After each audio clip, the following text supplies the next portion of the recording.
Hello everybody, this is Tofail Hoque and welcome back to my YouTube channel. And again I'm back with another video. আজকের এই spoken English ক্লাসে আমি তোমাদের সঙ্গে share করতে চলেছি শ্যাল এবং উইলের ব্যবহার। অর্থাৎ শ্যাল এবং উইলকে কখন এবং কিভাবে ব্যবহার করতে হয় এবং এই দুটির মধ্যে কি পার্থক্য রয়েছে সেই সম্পর্কে খুব সহজভাবে তোমাদের সঙ্গে আমি আজকে এক্সপ্লেন করব। সো এই ভিডিওটিকে শেষ পর্যন্ত দেখুন এবং এই ভিডিওটি দেখার পর আই হোপ যে তোমাদের শ্যাল এবং উইলের ব্যবহার সম্পর্কে আর কোনো সন্দেহ থাকবে না। So stay connected with me and let's get started. Okay, so প্রথম পয়েন্টটা কি বলছে আমরা একটু দেখি। প্রথমে কি বলছে যে shall and will future tense এর ক্ষেত্রে ব্যবহার করা হয়। কি বলছে? শ্যাল এন্ড উইল দুটোই, শ্যাল এবং উইল এই দুটোই কি হয় যে ফিউচার টেন্স এর ক্ষেত্রে ব্যবহার করা হয়। আর আই হোপ ফিউচার টেন্স সম্পর্কে তোমরা জানো। অর্থাৎ ফিউচার টেন্স বলতে এমন একটা কালকে বোঝায়, এমন একটা টেন্সকে বোঝায় যেখানে কোনো একটা কাজ ইন ফিউচার অর্থাৎ ভবিষ্যতে করা হবে। For instance, I shall go to school, আমি স্কুল যাব। দেখো এখানে আমার স্কুল যাওয়াটা কিন্তু এখনো কমপ্লিট হয়নি, অর্থাৎ ইন ফিউচার অর্থাৎ আগামী দিনে আমি স্কুলটা যাব। তো মানে কাজটা কিন্তু এখনো কমপ্লিট হয়নি, তো এটাকে আমরা বলবো ফিউচার টেন্স। অর্থাৎ অনস এগেইন আমি বলে দিচ্ছি যে ফিউচার টেন্স বলতে এমন একটা টেন্সকে বোঝায় যেখানে কোনো একটা কাজ ইন ফিউচার অর্থাৎ ভবিষ্যতে করা হবে। ওকে, মানে কাজটা সম্পূর্ণ হয়নি এখনো কিন্তু ইন ফিউচার কাজটা করা হবে। ওকে, তাহলে শ্যাল এবং উইল এই দুটোই ওয়ার্ডস ফিউচার টেন্সের ক্ষেত্রে ব্যবহার করা হয়। আর ফিউচার টেন্সের ক্ষেত্রে কি হিসেবে ব্যবহার করা হয়? অক্সিলারি ভার্ব হিসেবে। অক্সিলারি ভার্ব কি? অক্সিলারি ভার্ব হলো হেল্পিং ভার্ব। আবার হেল্পিং ভার্ব কি? হেল্পিং ভার্ব বলতে সাহায্যকারী ভার্ব, যেটাকে আমরা বলি বাংলায়। ঠিক আছে, তো এখানে শ্যাল এবং উইল মেন ভার্ব হিসেবে ব্যবহার হয় না, অ্যাকচুয়ালি হেল্পিং ভার্ব হিসেবে ব্যবহার করা হয়। কোন টেন্সে ব্যবহার করা হয়? ফিউচার টেন্সের ক্ষেত্রে। ওকে, তো এবার আমরা তাহলে দেখে নিই। তো এবার কি বলছে, আমরা এবার জেনে নেব শ্যাল এর ব্যবহার। তাহলে আমরা তো জেনে নিলাম যে শ্যাল এবং উইল দুটোই ফিউচার টেন্সের ক্ষেত্রে ব্যবহার করা হয়। তাহলে এবার আমরা শ্যাল এর ব্যবহারটা জেনে। শ্যাল এর ব্যবহার ফার্স্ট পারসন। তাহলে ফার্স্ট পারসনের ক্ষেত্রে কি করা হয়? ফার্স্ট পারসন আই উই এর পরে শ্যাল বসবে। অর্থাৎ আমরা জানি যে পারসন তিন প্রকার, first person, second person, third person, right? তো ফার্স্ট পারসন আই এবং উই এর পরে, আবার বলছি ফার্স্ট পারসন আই এবং উই এর পরে আমরা কি বসাবো? শ্যাল বসাবো। বুঝতে পারলে? আমার আগে আমরা প্রথমে শ্যালের ব্যবহারটা আগে জেনে নিই, তারপরে উইলের ব্যবহারটা জেনে। ঠিক আছে, তো আমরা জানলাম যে ফার্স্ট পারসন আই ও উই এর পরে শ্যাল বসবে। ঠিক আছে, উদাহরণগুলো এবার আমরা দেখে নিই। কি বলছে? I shall go to market. I shall go to market. আমি বাজার যাব। আর আমি আগেই বলেছি শ্যাল এবং উইল ফিউচার টেন্সের ক্ষেত্রে ব্যবহার করা হয়। অর্থাৎ এমন একটা টেন্স যেখানে কোনো একটা কাজ আগামী দিনে ইন ফিউচার ভবিষ্যতে করা হবে। তো বলছে আমি বাজার যাব, I shall go to market, আমি বাজার যাব। অর্থাৎ বাজার যাওয়াটা আমার এখনো হয়নি, আমি যাব। তো এখানে দেখে না আই ফার্স্ট পারসন, আর আমরা কি জানি যে ফার্স্ট পারসনের পরে শ্যাল বসবে, তার জন্য আই এর পরে শ্যাল বসেছে। এবার শ্যালটা আমরা কি বলেছিলাম যে অক্সিলারি ভার্ব হিসেবে ব্যবহার করা হয়, অর্থাৎ হেল্পিং ভার্ব, সাহায্যকারী ভার্ব। ঠিক আছে, তো এখানে দেখে না এ ভি অর্থাৎ হেল্পিং ভার্ব মানে অক্সিলারি ভার্ব। ঠিক আছে, তো I shall go to market, দেখে না আই এর পরে শ্যাল বসেছে। ক্লিয়ার? সহজ ভাষায় যে আই এর পরে শ্যাল বসবে এবং উই এর পরে শ্যাল বসবে, আর এই দুটোই কিন্তু first person, right? I shall go to market মানে আমি বাজার যাব। তারপরে উদাহরণ কি বলছে? উই শ্যাল প্লে ফুটবল, অর্থাৎ আমরা ফুটবল খেলবো। এখানে দেখে নাও উই এর পরে শ্যাল বসে, তার জন্য উই এর পরে শ্যাল বসে দিয়েছি। শ্যালটা কি হিসেবে ব্যবহার করা হয়েছে? সাহায্যকারী ভার্ব হিসেবে। আর এখানে মেন ভার্ব কি? প্লে, তারপরে আছে ফুটবল। তাহলে উই শ্যাল প্লে ফুটবল, অর্থাৎ আমরা ফুটবল খেলবো। ঠিক আছে, তারপরে আবার আছে আই, আই এর পরে কি বসে? শ্যাল, আমরা শ্যাল বসিয়ে দিয়েছি এখানে। ঠিক আছে, I shall buy an umbrella, অর্থাৎ আমি একটি ছাতা কিনবো। বুঝা গেল? তাহলে ওভারঅল আমরা এটা জানতে পারলাম যে শ্যাল এবং উইল ফিউচার টেন্সের ক্ষেত্রে অক্সিলারি অর্থাৎ সাহায্যকারী ভার্ব হিসেবে ব্যবহার করা হয়, এবং শ্যাল এবার কখন ব্যবহার করা হয়? ফার্স্ট পারসন আই এবং উই এর পরে আমরা শ্যাল ব্যবহার করব।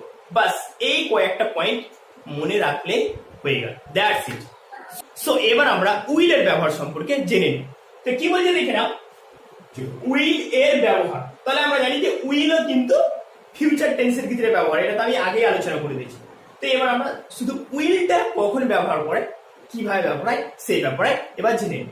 তো কি বলছে উইলের ব্যবহার সেকেন্ড ও থার্ড পার্সন। আমি আগেই বলেছি যে পার্সন তিন প্রকার।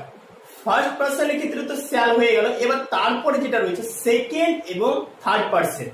সেকেন্ড পার্সন ও থার্ড পার্সনের ক্ষেত্রে কি বসাবো আমরা? সেকেন্ড পার্সন ও থার্ড পার্সনের ক্ষেত্রে যেমন you, he, Ram, they, she, it, etc মানে ইত্যাদি। তো এগুলোর পরে কি বসবে? উইল বসবে। অর্থাৎ সেকেন্ড পার্সন ও থার্ড পার্সনের পরে কি বসবে? উইল বসবে। এবার সেকেন্ড পার্সন ও থার্ড পার্সন কি? সেকেন্ড পার্সন এখানে একটাই রয়েছে যেটা হচ্ছে ইউ। ইউ হচ্ছে সেকেন্ড পার্সন, তার মানে কি বসবে? ইউ এর পরে উইল বসবে। আর বাকি যেগুলো থার্ড পার্সন রয়েছে, থার্ড পার্সন অনেক রয়েছে, ঠিক আছে? থার্ড পার্সন যেগুলো রয়েছে থার্ড পার্সনের পরে কি বসবে? উইল বসবে। অর্থাৎ সেকেন্ড পার্সন ও থার্ড পার্সনের পরে উইল আমরা বসাবো, ঠিক আছে? ক্লিয়ার তো? এখানে কিন্তু সেকেন্ড পার্সন একটাই রয়েছে আর থার্ড পার্সনটাও আনলিমিটেড, ঠিক আছে?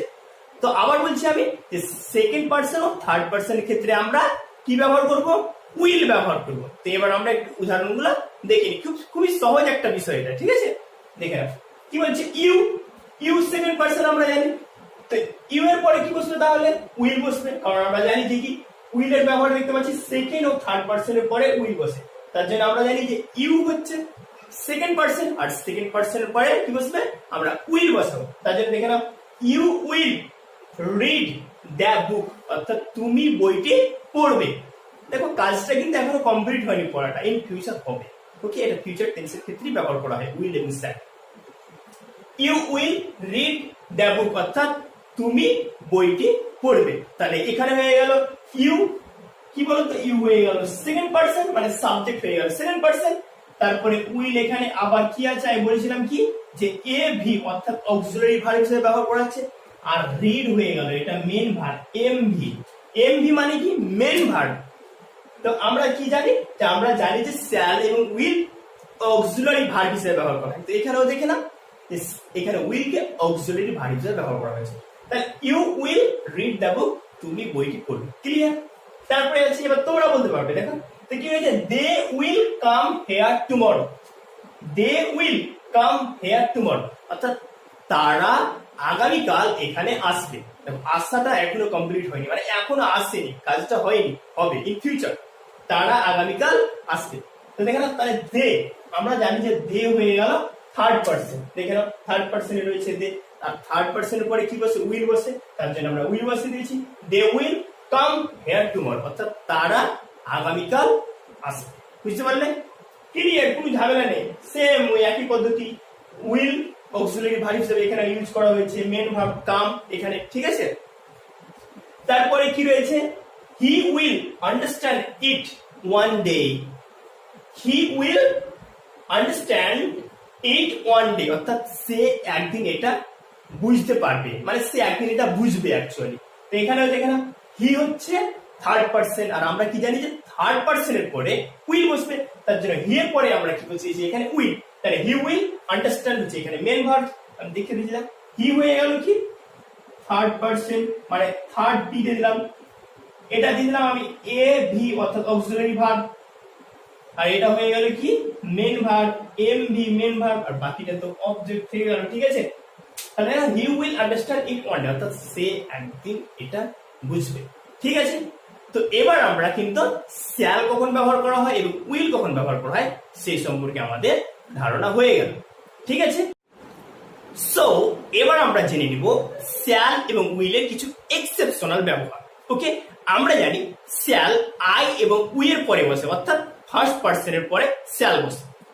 ও আমরা জানি যে সেকেন্ড ও থার্ড পার্সনের পরে উইল বসে, কিন্তু কখনো কখনো এরা বিপরীত ভাবে মানে রিভার্স হিসেবে আবার ব্যবহার করা হয়, ঠিক আছে? কারণ অর্থাৎ যে আই এবং উইলের পরে কখনো কখনো কি বসে?